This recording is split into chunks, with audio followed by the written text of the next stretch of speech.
So I'm still right here outside the Ruprechtskirche, and now I'm going to walk a little bit through the rest of the Bermuda Triangle, and I'm going to show you another important religious building in Vienna. So when I was a student, I have to say, I spent a fair amount of time down here in the Bermuda Dreieck, and made a little bit of a mistake when I booked my apartment for my stay here, because I forgot that the Bermuda Dreieck was here, so we've had a lot of partying all night. And now that I'm old, I'm not as interested in having it happen all night as when I was young and making the noise all night. But anyway, you can see that this is also obviously a very old part of town. It's all part of the medieval settlement that grew up along in the middle of the Roman ruins. So what I want to do is I want to show you guys this building here.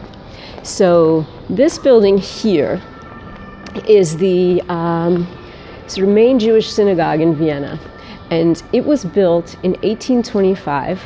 And at the time, Emperor Franz I said to the Jewish community, yeah, you can build a synagogue, but it can't look like one. Right? So it has to blend into the street, and we really can't know that you guys are there.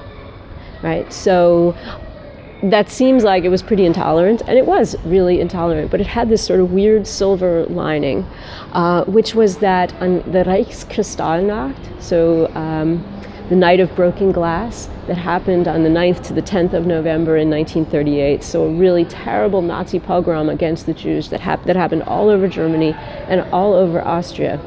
On that night, the Nazi thugs didn't realize that this was a synagogue. So while all the other synagogues got burned down, this one stayed. And so this one is still here, and it's now the center of Jewish religious life in Vienna.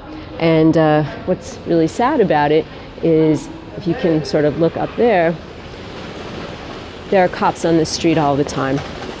There has to be a constant armed guard on this street.